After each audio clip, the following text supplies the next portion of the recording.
Salut tout le monde, salut les monégasques, bienvenue pour un nouveau débrief de Ligue 1. Donc la semaine était plutôt cool parce qu'on n'avait pas de match, on n'avait pas de coupe nationale, on n'a plus de coupe d'Europe depuis longtemps. Et du coup, Monaco avait toute la semaine pour bien bosser cette 18e journée. Et en plus, on allait donc à Angers. Alors à Angers, c'est pas simple d'y aller. Globalement, c'est pas une grande équipe de Ligue 1, c'est pas Paris, c'est pas Lyon, c'est pas Marseille, c'est pas tout ça, mais le début de saison d'Angers est plutôt bon. Et là, depuis quelques matchs, ils redescendent un petit peu, ils se retrouvent un petit peu au milieu de classement, un peu comme nous. Donc c'était un match important parce que c'était presque un concurrent direct au niveau du classement. Et du coup, on avait une petite occasion de bien finir l'année avec un objectif qui était assez clair. Il restait 2 matchs, il fallait 6 points. Il fallait 6 points. Et manque de bol, ça n'a pas fonctionné ce soir. Nous n'avons pas gagné. Mais nous n'avons pas perdu non plus. Nous ramenons un point d'Angers, qui est plutôt pas mal. Ramener un point de l'extérieur, c'est plutôt pas mal. On a fait 0-0, on n'a pas pris de but, mais on n'en a pas marqué non plus. Donc on va voir un petit peu dans le résumé et dans le débrief qu'il y a eu des vrais problèmes, des vraies problématiques qui commencent un petit peu à s'inverser par rapport au début de saison. C'est-à-dire que maintenant on prend plus de buts, mais on n'en marque plus non plus, en tout cas pour ce match-là. Et on va voir que c'était vraiment très très compliqué ce soir. Donc l'objectif n'est pas vraiment atteint, parce qu'avec ce petit point on n'avance pas. Donc je pense qu'on finira la mi-saison au milieu du classement, mais même s'il faut aller gagner contre Lille la semaine prochaine, ce qui va pas être simple non plus. Et donc du coup, là on repatine un petit peu et le résultat est assez décevant parce qu'on a vraiment besoin de points, besoin de victoires, et on a besoin d'avancer au niveau du classement, des points, etc. etc. Et ça n'est pas le cas. Donc pour ce match, Jardim il avait tout le monde, c'est-à-dire qu'il n'y avait pas beaucoup d'absents notoires. Il y avait Henrich qui avait un petit peu mal au dos. Henrich, ça sent le départ en mercato d'hiver. Mercato d'hiver d'ailleurs qui risque de ne pas être si calme que ça. Hein, ça bouge un petit peu dans tous les sens, on y reviendra. C'est une période que j'aime beaucoup, mais ça va peut-être bouger quand même, et on s'aperçoit qu'il y a quand même des sacrées lacunes, mis à part l'entraîneur qui a du mal à évoluer. Et donc du coup pour ce match, voilà, je reviens à la composition et à l'effectif qui était au complet. Il y avait les petits blessés habituels, il y avait Henrich qui était donc pas là, et donc Jardim au coup d'envoi a remis la même équipe, le même dispositif, le même schéma. Il n'a rien changé, il n'a pas innové. On voit qu'en ce moment il recommence à hésiter un petit peu avec une défense à 4, mais là au départ il repartait avec son 3-5-2, Lecomte, Glick, Jemerson, Maripane, Badiachil qui ne joue plus. Et milieu de terrain classique, Adrien Silva, Golovin, Bakayoko, les pistons Gildias et Gelson, et devant Slimani qui revenait avec Ben Yedder. Voilà, donc aucune surprise, et on va voir que ça a un petit peu patiné dans la semoule au début et à la mi-temps.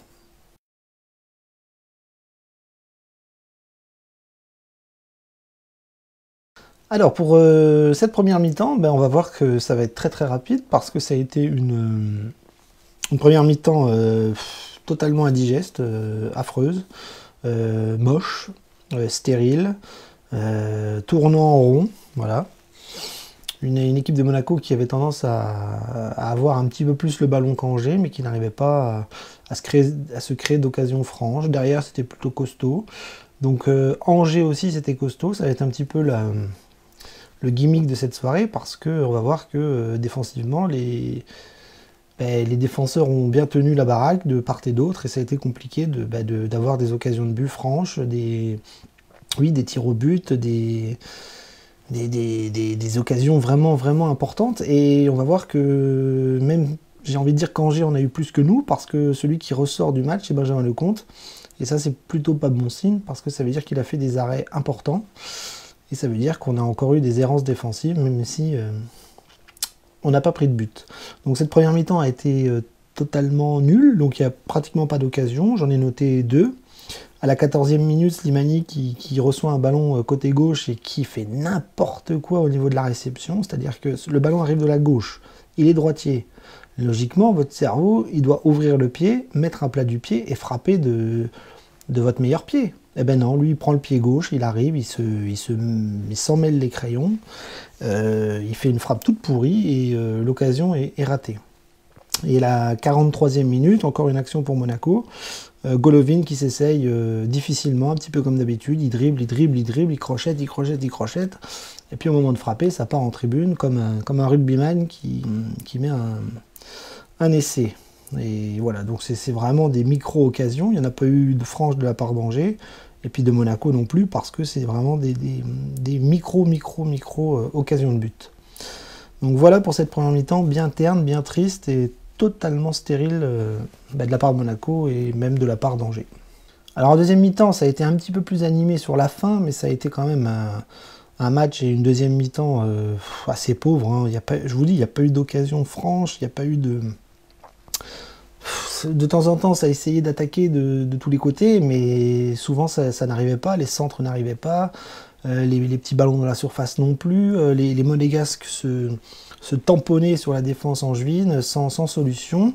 Et puis, de l'autre côté, Angers, eux, les joueurs d'Angers ont eu des contre-attaques assez dangereuses avec des boulevards défensif de la part de Monaco. On a encore très très mal défendu sur certaines phases de jeu et on s'est retrouvé quand même avec des défenseurs en grande difficulté et un Benjamin Lecomte qui a dû faire beaucoup d'arrêts importants. Hein. Je me demande même si en première mi-temps j'en ai pas oublié une ou non, c'était la deuxième mi-temps, je sais plus, mais je me souviens d'un arrêt réflexe de Lecomte, voilà, main droite sur une frappe d'un attaquant d'Angers. Et là, ça commençait à partir dans tous les sens sur la cage de Monaco. Donc à la 70e minute, on a quand même une contre-attaque importante de Monaco, avec Slimani qui part tout seul au but sur un très bon ballon en cloche, de je sais plus qui d'ailleurs. Si c'est Ben Yedder ou Fabregas, je sais plus. Et donc Slimani part, prend son défenseur de vitesse et il tombe. Et on croit tous qu'il y a carton rouge et pénalty, en fait pas du tout, il y a coup franc et carton jaune je crois. Voilà, il n'y avait pas de danger plus que ça. Et Slimani, en plus j'ai l'impression que sur le ralenti, il se fait un croche-pied tout seul, quoi. Donc l'arbitre a été gentil. Mais derrière, on a un vieux coup franc tout pourri de Ben Yedder.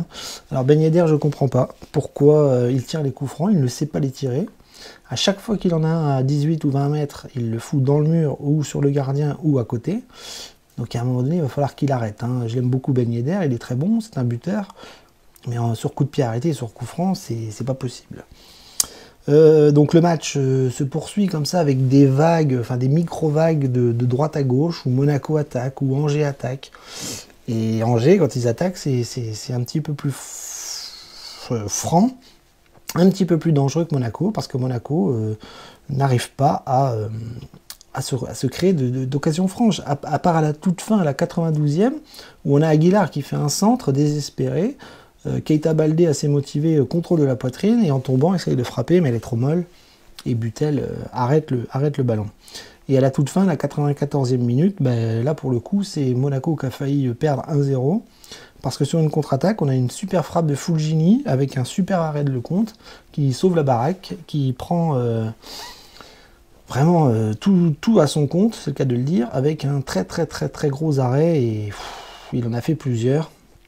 Et c'est vraiment le joueur de la soirée, avec ce dernier arrêt qui nous emmène péniblement vers un 0-0. C'était pas très beau, c'était assez triste à voir, un fond de jeu monégasque assez pauvre, assez triste. Et voilà, des erreurs, une technique, une tactique trop frileuse. Trop frileuse de la part de tout le monde, même de Jardim. Et donc j'ai pas trop aimé ce match et on se retrouve avec un petit point d'Angers. Donc certains diront que c'est bien, moi je trouve que ça n'est pas assez. Et c'est vraiment l'expression qui caractérise Monaco en ce moment, ce n'est pas assez.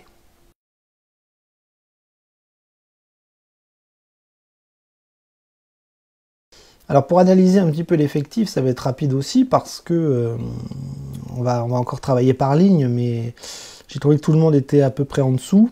à part Benjamin Lecomte. Donc Benjamin Lecomte, j'ai envie de le mettre à part. C'est l'homme du match, c'est lui qui nous sauve avec beaucoup d'arrêts importants, des arrêts spectaculaires. Et là, pour le coup, si le point est ramené, c'est vraiment grâce à lui. Donc on va pas faire 107 ans sur Benjamin Lecomte. Homme du match, parfait. Super arrêt, super match et grosse mentalité pour aller chercher tout ça. Voilà, très concentré, contrairement à d'autres. Et bravo Benjamin. Au niveau de la défense, c'était un petit peu plus costaud. Il y a eu encore des erreurs. Il y a eu des trous béants, des couloirs pas possibles sur certaines offensives. Mais globalement, la défense a été un peu plus costaud que d'habitude. Hein. Glick, Maripane et Jemerson ont essayé de tenir la baraque. Ils n'ont pas pris de but. C'est déjà ça. Pas d'erreur monumentale flagrante, même si sur certaines relances ou sur des aspects défensifs, il y avait encore des petites lacunes, mais il faut le dire quand même, c'est un peu plus costaud qu'en début de saison. Maripane est un petit peu mieux aussi, même s'il n'est pas à sa place. Hein. Arrière gauche, pour moi, ça ne lui va pas. Il est droitier, j'en suis sûr. Et c'est difficile pour lui de s'adapter dans un système qui est quand même assez complexe. Et quand on repasse à 4 défenseurs, je le trouve un petit peu plus... Enfin, je trouve qu'il respire un peu plus. Glick, costaud, hein, mais c'est pas la sécurité sociale, jamais. C'est un vrai problème. On parle de l'arrivée d'un défenseur central à Monaco au nom de Pavlovic. Alors il est jeune, ça sera peut-être pour l'avenir, mais en tout cas je pense qu'on est en train de préparer l'après-Glick sans surprise. Jemerson, ça a été compliqué aussi, costaud mais assez en difficulté, notamment quand il doit prendre le couloir droit. C'est pas un arrière droit et il n'a pas à monter, à faire des grandes enjambées pour aller centrer. Et puis en plus, il s'est fait peur, il a failli se blesser. J'ai vu la jambe qui a fait ça à un moment donné. Je me suis dit, il a failli nous faire une Zlatan, lui, et être blessé assez longuement. Mais en fait, ça a été, ça n'a pas pété. Il a pu reprendre son poste et il est sorti en deuxième mi-temps pour changer de système et que Jardim avait repassé sa défense à 4 avec l'entrée d'Aguilar. Donc une défense costaud, mais encore bien en difficulté dans cette défense à 3 qui ne progresse pas et qui n'évolue pas à mes yeux. Milieu de terrain, on a eu du Bakayoko qui a essayé de faire du grand Bakayoko, ça a été pas mal. Il a perdu 2-3 ballons, alors des fois il s'enflamme beaucoup. Je sais qu'il a du talent, je sais qu'il a le coffre, je sais qu'il connaît la Ligue 1, je sais qu'il aime Monaco, je sais tout ça. Mais des fois, il nous fait des petits troulettes, des grands ponts, des petits ponts, ça part dans tous les sens et c'est pas mal, c'est beau à voir. Mais alors, putain, quand il perd le ballon, quand il y a contre-attaque derrière, on pleure. Hein. Mais voilà, c'est le seul petit bémol à mettre sur Bakayoko et ses prestations du moment. Golovin, toujours pareil, grosse activité, présent dans le jeu, il ratisse, il donne des ballons courts, des ballons longs, il centre, il est partout. Mais alors, la finition, c'est toujours pas ça, quoi. Dans une interview, il disait qu'il avait du travail au niveau du jeu de tête et puis surtout de la frappe. C'est-à-dire que Jardim doit lui demander de prendre un peu plus ses responsabilités et puis de frapper. Mais alors, ça part toujours dans tous les sens, quoi. En haut, à droite, à gauche, dans le mur, c'est difficile pour Golovin parce qu'il a toute la palette pour faire un grand joueur. Et c'est encore compliqué sur certaines phases de jeu et sur certaines positions dans l'équipe. Adrien Silva, je l'ai trouvé catastrophique, voilà, on va pas se mentir. Il y a eu Benjamin Lecomte ce soir qui a été au top et Adrien Silva qui a fait n'importe quoi, mais alors dès le début, c'est-à-dire que moi à la mi-temps je n'en pouvais plus. Je l'ai vu tout de suite, Adrien Silva dès qu'il avait le ballon, c'était des mauvaises passes, des mauvaises relances. Des pertes de balles dans l'aspect défensif, des passes complètement ratées ou alors des passes à l'adversaire. Enfin, il nous a fait toute la palette de merde qu'on peut connaître. Et Adrien Silva, je ne sais pas où il avait la tête ce soir, mais ça a été très mauvais. Et j'étais bien content de le voir sortir. Sur les réseaux sociaux, on avait une petite guéguerre la semaine dernière sur ce joueur. On me disait qu'il était bon, qu'on ne comprenait pas pourquoi je disais du mal de lui. Bah, ce soir, on a vu que quand il a la tête ailleurs ou qu'il est à côté de ses pompes, bah, c'est vraiment très mauvais. Et c'est bien dommage. Même le commentateur de beIN a tapé sur lui en lui disant que même son positionnement était mauvais. Voilà, donc une sale note pour Adrien Silva ce soir. Au niveau des pistons, Gildias et Gelson qui ont encore bien galéré dans ce rôle-là. En deuxième mi-temps, c'était un petit peu mieux parce que Gelson était libéré. Mais Gelson, voilà, il s'est tamponné lui aussi sur la défense angevine. Il a eu du mal à centrer, il a du mal à se démarquer, il a eu du mal à se procurer des occasions. Il n'en a quasiment pas eu, je crois. Et c'est compliqué dans ce système qui ne fonctionne pas ou qui ne fonctionne plus et qu'on a tendance à brider un peu ce joueur qui est sûrement meilleur quand il n'a que des tâches offensives à effectuer. Côté gauche, Gildias a fait des bons débordements. Lui aussi, il progresse un petit peu, même si c'est pas encore ça. Lui non plus n'est pas dans un rôle intéressant pour lui, c'est un rôle ingrat. Il défend pas très bien, mais alors il a des fulgurances quand même, Gildias, parfois. Il va très vite, il arrive à bien dribbler et à percuter les défenses, à rentrer dans la surface et à essayer de centrer. Donc il est méritant, hein, il essaye de faire ce qu'il peut, même si ce dispositif, cette tactique et ce rôle-là ne lui va pas du tout. Mais ça, je pense qu'on va le dire jusqu'à la fin de saison, à moins qu'il parte en hiver, mais j'y crois pas trop parce que Jardim l'aime bien, hein, ce Portugais. Devant le retour de Slimani et de Ben Yedder, donc on pensait qu'il referait des étincelles ce soir, ça n'a pas été le cas. Slimani commence un petit peu à m'agacer dans le sens où j'espère qu'il n'était pas en sur-régime avant et que là on est en train de voir le vrai Slimani qui va finir la saison sur ce rythme-là parce que c'est un petit peu maladroit, c'est moins efficace, c'est peut-être un petit peu plus d'enflammade que d'habitude. Et ça serait bien qu'il redescende un peu et qu'il se reconcentre sur des tâches qu'il faisait très très bien auparavant. Et là, c'est un peu compliqué. Voilà. Je dis pas qu'il est mauvais ou qu'il est catastrophique, mais sur ses occasions, ses offensives et sur ses derniers matchs, on voit qu'il y a quand même beaucoup de déchets qui ressurgissent. Et là, on n'a pas envie de se remoquer de Slimani parce qu'il nous a fait beaucoup de bien en début de saison. Et là, pour moi, ça patine un peu et ça m'embête. Ben Yedder, un petit peu transparent ce soir. Lui aussi s'est empalé sur la défense angevine difficilement. Il a essayé de jouer dans des petits espaces. Il a essayé de jouer, de combiner avec Bakayoko, Slimani, Golovin, etc. Mais ça ne passait jamais. Les ballons n'arrivaient jamais proprement. Et donc, il a essayé tout seul sur des coups francs que je disais tout à l'heure qu'il a complètement foiré. Et donc du coup, quand il marque pas et quand il s'empale sur les défenses, ça donne des prestations un peu invisibles. Et du coup, ça donne un Ben Yedder bien en deçà de ce qu'on connaît.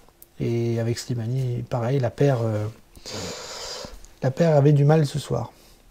Les remplaçants ont fait du bien de par le changement de système. On est repassé en un 4-4-2 et j'ai trouvé que c'était un petit peu plus intéressant. Je pensais que le 3-5-2 était mort, visiblement non. Donc Fabregas, Keita Baldé et puis Aguilar, voilà, qui ont essayé d'amener du positif dans tout ça. Fabregas, des passes et des ballons longs intéressants, mais il en a perdu aussi et ça a été un petit peu difficile par moment. Aguilar a essayé de percuter un petit peu derrière et puis de combiner avec Gelson. C'était plutôt réussi sur pas mal de phases de jeu, mais bon, comme pour résumer ce match, ça n'arrivait pas, ça n'allait pas au bout, et du coup, ça donnait des occasions cassées, coupées et stériles, comme souvent. Et puis Keita Baldé, qui a failli marquer un but intéressant sur son amorti poitrine et sa frappe un peu molle. Je pense que s'il avait marqué, ça aurait été le héros de la soirée, mais là, ça n'a pas fonctionné, et du coup, ça donne des changements pas très prolifiques. Voilà. Donc voilà, une prestation analysée de la sorte avec, on va garder la solidité défensive parce qu'on n'a pas pris de but. Et puis d'un autre côté, on va garder la stérilité offensive qui pose souci parce que face à des équipes un petit peu plus costauds, comme Angers, on voit qu'on rame.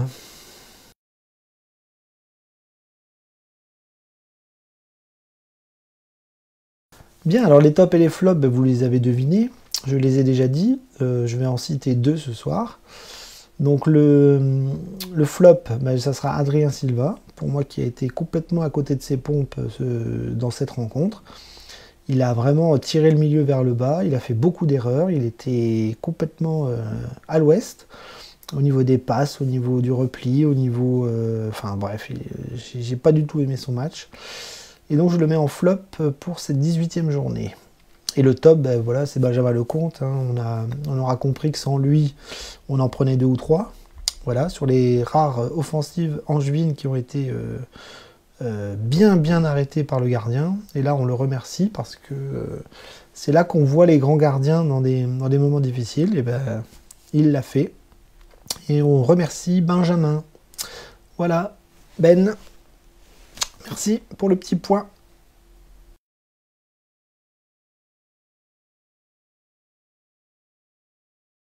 Eh bien, on va conclure avec le rappel de l'objectif qui est quasiment raté. Il fallait 3 points, on n'en a qu'un. Certains diront que c'est bien, d'autres diront que c'est mauvais. Voilà, il y a du bon, il y a du moins bon. C'est pas un grand Monaco, il n'y a pas de fond de jeu exceptionnel. Jardim continue sur sa lancée, on va dire.